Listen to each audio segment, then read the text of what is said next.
본문의 말씀을 가지고 예수가 필요하다라고 하는 제목으로 말씀을 나누려고 합니다. 사도행전 13장부터 시작되어졌던 사도 바울의 전도 여행이 오늘 17장까지 오고 있어요. 그리고 나서 아덴, 지금으로 말하면 아테네라고 하는 곳에 가서 복음을 전하게 됩니다. 그 내용이 오늘 이제 본문의 내용이에요. 아테네에 들어가서 보니까 마음에 화가 나는 거예요. 왜? 너무 많이 우상들이 있는 거예요. 그 성경학자들에 의하면 그 당시에 약 3만 개 이상의 우상이 있었다고 하는 거예요. 근데 그렇게 많은 그 우상들이 있는데, 그 많은 신들이 있는데도 불구하고 어떠한 신까지 존재하고 있냐면 알지 못하는 신까지 존재해요. 그러니까 너무 화가 나서 이 사람들에게 뭐라고 얘기하냐면, 야, 내가 너희들을 보니까 종교심이 너무 많아가지고 별의별 우상들을 다 만들어놨어. 근데 알지 못하는 신이 있네? 그래, 그 알지 못하는 신이 누군지 알아? 내가 알려줄게. 사도 바울이 그거예요. 그래서 그걸 알려주기 위해서 아레오바고라고 하는 곳에 가서 이들과 변론을 합니다. 근데 그렇게 좋은 성과를 내지 못했어요. 이유는 뭐냐면 이 사도 바울의 변론의 모습이었어요. 이 사람들은 철학자들이었고 변론을 많이 하는 사람들이었기 때문에 그걸 가지고 이기느냐 지느냐에 따라서 신이 생기기도 하고 안 생기기도 하고 철학이 만들어지기도 하고 그렇지도 않은 그런 상황에 놓여 있는 겁니다. 근데 바울은 자기가 볼 때 이 정도면 내가 저들하고 상대할 수 있지. 나는 그래 헬라 문화도 알고 철학도 알고 내가 배운 게 있는데, 그리고 성경적인 지식이 있는데 이 정도면 내가 해낼 수 있겠지라는 나름대로 자신감을 가져요. 거기서 무너지는 거예요. 그래가지고 변론해보자 그래가지고 아레오바고라고 하는 곳에서 그들과 변론을 합니다. 그런데 안 먹혔어요. 결국 이 사도 바울은 그 사건 때문에 실패감을 느껴요. 그 순간 내가 뭔가 잘못됐구나. 그래서 나온 이야기가 고린도전서 2장 1절의 이야기, 이렇게 말합니다. 형제들아, 내가 너희에게 나아가 하나님의 증거를 전할 때 말과 지혜의 아름다운 것을 아니었다. 거기서 아주 보기 좋게 패한 거죠. 차라리 설교를 했으면 다른 지방에서 같이 복음의 역사가 일어났을 것이고, 차라리 전도를 했으면 다른 지역에서 같이 굉장한 열매를 얻었을 텐데, 설교와 전도는 빼놓고 결국 변론만 들어가는 거예요. 결국 변론이라고 하는 건 뭐냐면 사람의 지혜였고 사람의 말이었어요. 결국 이 말은 뭐냐면 그 모든 내용 안에서 예수가 빠지기 시작한 거예요. 그러니까 고린도서 2장 1절 다시 넘어가서 보면, 내가 말과 지혜의 아름다운 것으로 하나님의 말씀을 증거하지 않는다. 그러면서 2절에 가서 뭐라고 말하냐면 이렇게 말해요. 따라서 합시다. 예수 그리스도와 그가 십자가에 못 박힌 것 외에는 아무것도 알지 아니하기로 작정하였습니다. 할렐루야. 이거예요. 그들이 무시할 수 있는 예수 그리스도, 철학으로 해도 안 되고 뭘 해도 안 되는 그런 이야기지만도 예수 그리스도의 십자가를 증거할 때는 그게 능력이 되었고, 예수 그리스도의 십자가를 증거할 때는 그들이 변화되었고 회개했어요. 근데 사람의 말로 싸우고 변론을 하고 그리고 그들을 설득하려고 할 때는요, 아무 일 드러나지 않는 거예요. 이게 무엇 때문입니까? 예수가 그 가운데 있느냐 없느냐의 차이예요. 오늘 본문의 제목이 예수가 필요하다고 하는 제목을 잡은 이유가 뭐냐면, 예수를 믿는 사람도 예수가 빠지니까 실패해요. 사도 바울은요, 예수를 알았어요. 예수 믿었고 그리고 예수밖에 몰랐었어요. 근데 잠깐 생각이 딴 데가 있고 인간적인 자신감을 가지고 한번 부딪혀보겠다 했을 때 그 속에는 예수가 없었어요. 그 순간 이 사도 바울은 무너졌습니다. 또 거꾸로 예수를 믿지 않는 그들에게는 예수가 필요한데 사람의 변론 때문에, 사람의 주장 때문에 그들을 잃어버리고 오히려 예수 그리스도가 그들에게 무시당하는 참 안타까운 그런 상황을 만든 거예요. 신앙이라고 하는 게 뭘까? 하나님의 역사라는 게 뭘까? 예수로 시작해서 예수로 끝나야 되는 거예요. 그래서 이 사도 바울은 이제는 안 된다. 또 내가 실수할 수는 없다. 실패 안 하겠다. 전도에 실패 안 하겠다. 그런 작정을 하고 내가 예수 그리스도의 십자가 외에는 전하지 않겠다고 작정을 하는 내용이 오늘 본문의 모습이에요. 마찬가지입니다. 예수님 이야기가 들어가면 생명의 역사가 일어나는 줄로 믿고, 하나님, 나는 예수님이 필요해요. 그리고 그들에게도 예수님이 필요해요 하는 마음으로 이 예배를 드림으로 말미암아 다시 예수가 회복되어지는 시간 되어지기를 주님의 이름으로 축원합니다. 예수가 빠지면 다 문제가 돼요. 그 모습이 무언가 하는 것도 어떤 것인가 하는 것들을 생각해 보면서 은혜를 나누고자 해요. 첫째 따라잡시다. 복음은 철학이 아닌 진리다. 예. 오늘 18절의 말씀에 보니까 철학자에 대한 이야기가 나와요. 에피쿠로스와 스토아 철학자가 있다 그랬습니다. 철학이라고 하는 게 사람에 대한 이야기를 하면서 그 시대적인 어떤 가치를 부여하지요. 그런데 그때마다 그 가치가 달라지니까 계속 철학이라고 하는 것은 변화가, 그때는 이게 맞았고 지금은 이게 맞고, 그때는 이게 틀렸고 지금은 이게 맞고, 이런 것들이 왔다 갔다 하면서 가는 게 이게 철학적인 사조라고 하는 겁니다. 이념이요 또 썰이요 이론이죠. 너무나 많이 이런 것들이 사람들의 생각을 잡고 있고 사람들의 모든 삶들 속에 영향을 미치기 때문에 이 바울이 영에 대한 얘기, 예수님에 대한 얘기, 하나님에 대한 얘기를 하니까 먹히지가 않는 겁니다. 그러면 뭘까? 우리도 똑같이 안 먹히기 때문에 이 사도 바울과 같이 철학적인 변증을 가지고 철학적인 변론을 가지고 그들에게 붙어야 될까? 아니라고 하는 겁니다. 그들과 다른 무엇을 갖고 있어야 되는데 그게 바로 복음이라고 하는 겁니다. 왜 복음일까? 복음은 예수의 이야기예요. 그리고 복음은 예수로 인해서 구원받는 이야기예요. 구원은 하나님의 뜻을 발견하는 것이고 이 복음은 우리를 살리는 책인 줄로 믿습니다. 이게 성경이에요. 그렇기 때문에 이 복음이 진리가 되는 이유가 뭡니까? 하나님은 창조 때부터 지금까지 그 진리는 변하지 않았기 때문에 그래요. 철학은요 계속 변했어요. 이러한 철학이 좋다, 이게 맞다, 이게 맞다. 다 이게 맞다라고 하지만 어느 순간에는요 그것보다 더 좋은 게 있다, 그것보다 더 맞는 게 있다라고 하는 순간 철학은 그냥 멈출 수밖에 없는 거예요. 그래서 제가 자주 얘기하는 게 뭐예요? 그들은 일리는 있지만 진리는 없는 거예요. 근데 성경은 일리는 없을 수 있어요. 왜? 안 맞아요. 죽은 사람이 어떻게 살아나고, 어떻게 예수 그리스도가 십자가에 죽으셨는데 우리를 구원하고, 이게 하나도 안 맞는 거예요. 그러나 일리는 없을지 몰라도 진리가 되기 때문에 지금까지 역사하는 줄로 믿습니다. 그런데 우리는 지금 거기에 유혹에 넘어가고 있어요. 더군다나 요즘의 시대에 너무 과학이 발달했고 언론이나 이런 것들이 발달해가지고요, 어찌 보면 이 종교를 갖는다고 하는 것, 신앙을 갖는다는 것이 우스운 그런 상황에 놓일 수 있다고 하는 것이죠. 우리들의 신앙의 선진들이 그랬어요. 우리들의 부모들, 또 우리들의 할머니, 할아버지들, 그 이상의 사람들, 대한민국이 가난해서 배움이 없었던 사람들입니다. 더군다나 여자분들은요 배운다고 하는 것은 생각지도 못했던 시절이 있었어요. 그러니까 그네들은 어찌 보면 세상말로 말하면 무식한 사람들이었어요. 그러면 그들 앞에다 이제 유명한 대학을 나오고 교수가 되고 굉장한 썰을 풀고 이제 어떤 이론을 얘기하는 사람 보면요 굉장히 수준이 있어 보이고 있어 보일지 몰라요. 근데 우리들의 선진들은 그렇게 하지 않았어요. 그 말에 넘어가지 않았습니다.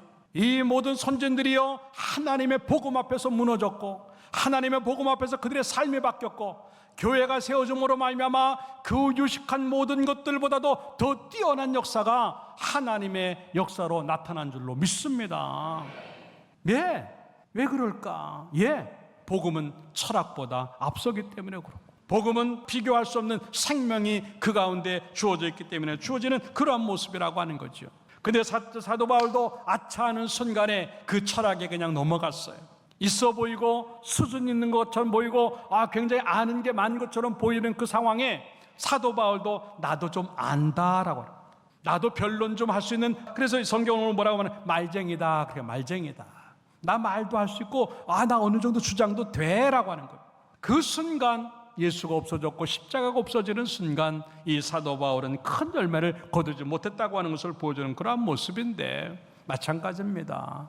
우리 유혹받으면 안 돼요. 세상적인 방법으로 접근되어지는 것이 아니라 복음은 복음으로 가야 되는 것이고, 진리는 진리로 가야 되고, 그 복음 붙잡고 진리 붙잡고 예수 붙잡는 게 참믿음이라고 하는 것들을 생각하면서 이것을 세상에 빼앗기거나 세상에 밀리지 않는 예수로 만들어내기를 주님의 이름으로 축원합니다. 결단코 복음은요 우리로 착하게 살라고 말하지 않아요. 말하지 않는다고 하는 것이 아니라 그게 목적이 아니에요. 착하게 살아야죠. 근데 그게 목적이 아니에요. 복 받는 게 목적이 아니에요. 잘 되는 게 목적이 아니에요. 예수로 인해서 구원받고, 예수로 인해서 천국 가고, 예수로 인해서 영생을 얻으며 예수로 인해서 죄 용서를 받고 예수로 인해서 기쁘게 살아가는 것, 예수로 인해서 하나님의 뜻을 발견하는 것이 이 복음의 내용인 줄로 믿고 그것 놓치지 않고 오직 예수로 살아감으로 말미암아 복음이 진리되는 것들을 보여주는 여러분의 모습들 되기를 주님의 이름으로 축원합니다. 세상의 사조로 우리가 밀리면 안 되는 겁니다. 지금 뭐 별의별 얘기가 나오고 있어요. 세상에서 무엇을 얘기하든 간에 상관없어요. 그거는 그냥 일리 있는 말뿐일 것이에요. 우리가 주장하는 것은 진리라고 하는 것들을 생각하고 여기에만 생명이 있고 예수로 인해서 살 수밖에 없다고 하는 것들을 생각을 하고 그것 붙잡고 감으로 말미암아 철학이 아닌 복음이 우리의 진리가 되어서 멋지게 하나님을 보여주는 우리의 모습들을 만들어지기를 주님의 이름으로 축원합니다. 두 번째 따라합시다. 예배는 문화가 아닌 믿음이다. 21절의 말씀에 보니까 모든 아덴 사람과 거기서 나그네된 외국인들이 가장 새로운 것을 말하고 듣는 것 이외에는 달리 시간을 쓰지 않음이로다. 그렇게 말을 하고 있습니다. 가장 새로운 것들을 말하고 듣는 게 뭐냐면 문화예요. 유행이지요. 그러니까 이러한 유행들이 밀고 들어오면 더구나 외국에서 막 사람들이 몰려 들어왔는데 못 듣던 얘기를 해요. 새로운 얘기를 해요. 그러면 이전에 있었던 것들은 밀려나가고 이 새로운 것들이 또 하나의 문화로 자리 잡는 거예요. 그 문화가 되니까 이 우상 숭배가 자연스럽게 또 하나의 문화가 되는 거예요. 22절의 말씀에 보니까 이네들은요 종교심이 많았다고 그랬어요.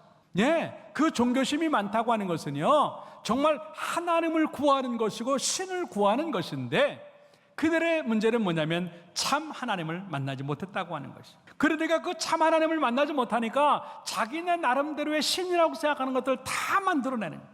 그리고 그것들이 너무 많아지니까 이제는 그냥 우상 숭배하고 신을 섬기는 것이 하나의 삶이 돼버렸어요. 하나의 가치가 돼버렸어요. 그러니까 이게 문화가 된 거예요. 그러니까 그들에게는요 신을 섬기는 것들이 예배 행위가 아니에요. 그냥 이벤트였어요. 여러분 우리도 마찬가지예요. 이 예배가 문화인가? 아니에요. 예배는 문화가 될 수가 없어요. 구경하기 위해서는 앉아있는 것 아닙니다. 관람하듯이 앉아있는 것 아닙니다. 예배는 하나님에게 동참되어지는 시간이라고 믿고 예배가 문화가 아닌 믿음으로 행하는 것이 되길 주님의 이름으로 축원합니다. 여러분들 절대로 믿음은 이벤트가 될 수도 없고 절대로 믿음은 문화가 될 수 없다고 하는 것들을 생각하라고. 오직 예수로 하나님이 원하시는 본질을 붙잡고 유행 따라가는 것 아니고 타협하는 것 아니고 설득당하는 것이 아니라 하나님이 원하는 대로 갈 수 있는 우리의 모습들이 만들어져서 믿음을 믿음답게 하기를 주님의 이름으로 축원합니다. 그러다 보니까 이 문화의 문제는 뭐냐면 자기가 원하는 것을 찾아요. 자기가 원하는 걸. 그러니까 하나님도 자기가 원하는 하나님을 만들어요. 출애굽기 32장 4절의 이야기입니다. 모세가 하나님을 부름을 받고 올라가서 내려오지 않으니까 아론이 그들에게서 금을 이제 전부 다 받아가지고 조각 칼로 송아지 형상을 만들어. 그러면서 뭐라고 말하냐고 하냐면 이것이 너희를 애굽에서 인도해낸 신이다. 그렇게 말해요. 신. 거기다 감히 하나님, 거기다 감히 여호와라고까지는 못 붙여요. 그냥 신. 그리고 이건 뭐냐면 잡신이에요. 하나님도 똑같은 이 송아지 신이나 하나님이나 똑같고 송아지 신이나 여호와나 똑같다고 하는 이 증거예요. 아니거든요. 그러니까 이게 뭐냐면 믿음이 문화가 돼버리면 이게 자기 하나님을 만드는 거예요. 그리고 예배 때도 자기가 원하는 설교, 자기가 원하는 이야기, 자기가 보고 싶은 것만 보면 참 좋은데 자기가 원하지 않는 얘기가 나오면 충돌이 되는 거예요. 그러니까 어거스틴이 이야기한 것처럼 똑같아요. 이 우리의 마음은 우상을 만드는 공장이다 그랬어요. 우리는 지난주에도 우상 만들었어요. 어저께도 우상 만들었어요. 우상이 뭐예요? 내 마음에 가장 많이 머물러 있어서 그것 때문에 예수가 밀려나는 순간 그게 우상이 되는 거예요. 이 시대를 살아가니까 전부 다 뭐예요? 내가 만든 신을 섬기는 거예요. 아니에요. 오직 한 번 여호와 외에는 우리에게 신이 없는 줄로 믿습니다. 오직 한 번 예수 그리스도 외에는 우리의 구원이 없는 줄로 믿습니다. 그거예요. 소망이 중요한 게 아니에요. 기쁨이 중요한 게 아니에요. 예수가 들어가면 소망도 생기고 기쁨도 생길 줄로 믿습니다. 근데 예수가 빠지면요 아무리 얘기를 들어도요 소망이 안 돼요. 기쁨이 안 돼요. 그렇게 돼 있습니다. 왜? 복음은 예수 이야기고 그 예수 이야기가 우리를 살려내기 때문에. 여러분들 자기의 유익을 위해서, 자기 어떤 상황을 위해서 신을 만들어내는 그러한 모습들을 이제는 멈추고 있었던 우상까지도 제거해내고 타협하거나 그들에게 섞여가지고 살아가는 그런 모습이 아니라 좀 고집스럽더라도 오직 예수로 살아서 내 속에 우상이 없어지기를 주님의 이름으로 축원합니다. 근데 그 우상이요, 그냥 문화가 아니에요. 그냥 가치가 아니에요. 이건 반드시 영적인 것입니다. 그 이야기가 에베소서 2장 2절에 이렇게 기록을 하고 있어요. 그때 너희는 그 가운데서 행하여 이 세상 풍조를 따르고, 이게 유행이에요. 이게 문화예요. 이 세상 풍조가. 그런데 그것이 어떻게 되느냐면 공중의 권세 잡은 자를 따랐으니 곧 지금 불순종의 아들들 가운데서 역사하는 영이다 그랬어. 네. 그냥 문화를 그냥 문화로 보면 안 돼요. 영적인 힘이 깔려 있는 거예요. 아까도 얘기했잖아요. 이 아덴의 사람들이 이 그 많은 우상들을 만들어내면서 이제 너무 우상이 많으니까 그냥 당연히 있는 것, 그냥 문화로 치부해진 상황인데 그건 이미 영적으로 시작되는 거잖아요. 그 순간 문화는요, 모든 걸 잃어버리게 하는 거예요. 하나님을 막는 겁니다. 마찬가지로 우리들에게도 지금 이러한 어떤 세상의 것들이 자꾸 우리에게 밀고 들어오면요, 예수가 없어지는 순간 우리는 그냥 그것들을 잃어버리는 거예요.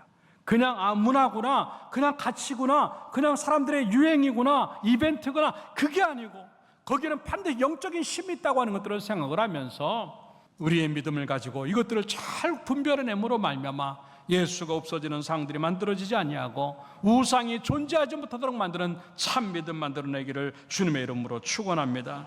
그 이야기가 고린도서 10장 19절과 20절에 나오는 이야기예요.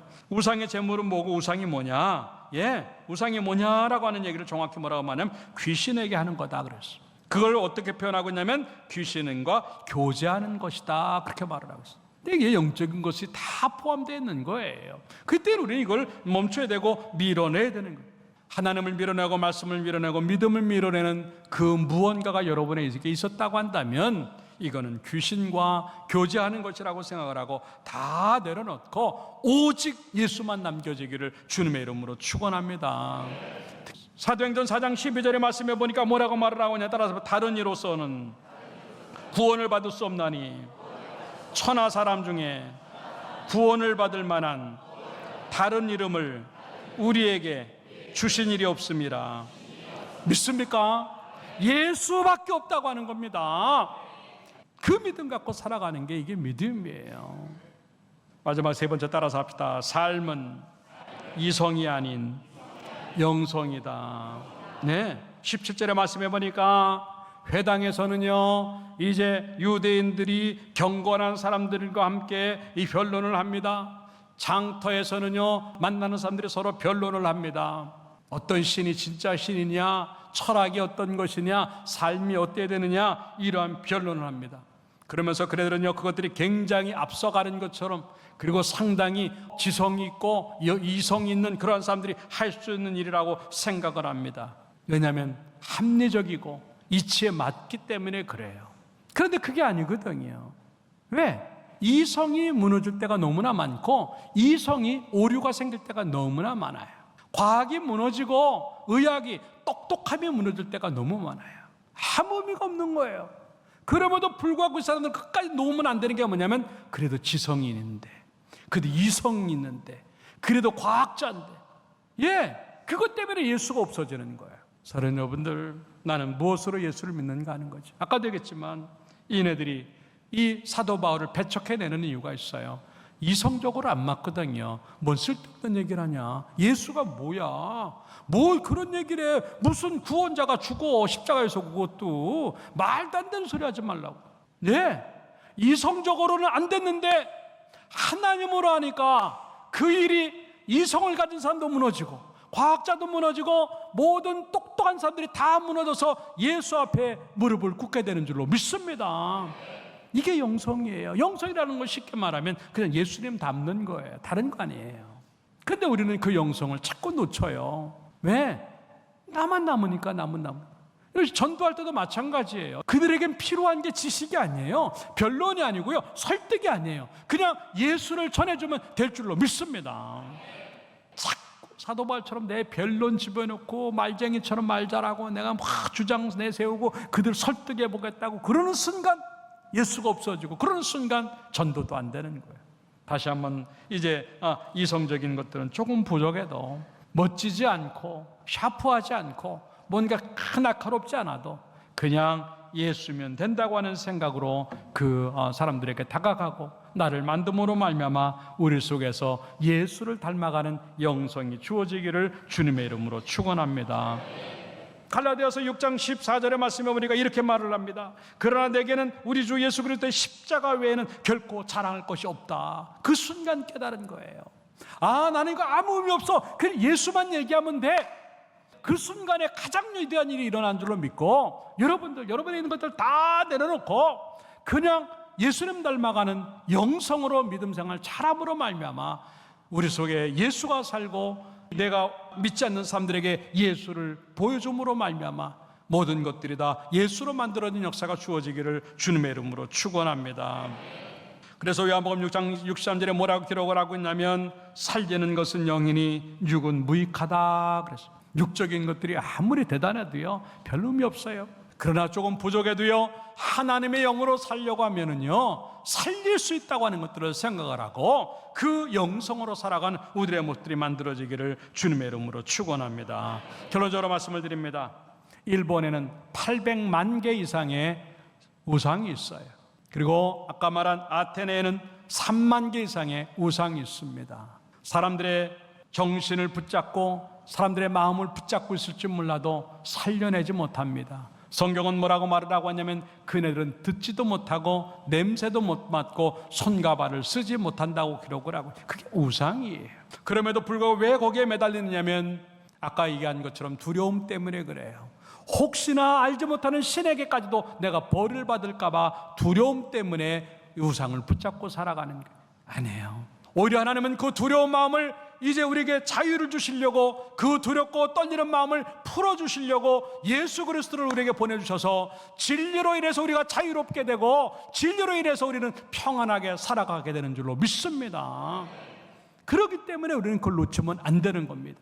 다시 한번 이 예배를 통하여 오직 예수로 살아감을 배우고 이제 믿지 않는 사람들에게도 그 예수를 말해줌으로 말미암아 구원의 역사를 일으킴으로 말미암아 우리가 다 우리 속에서 생명의 역사가 나타나기를 주님의 이름으로 축원합니다.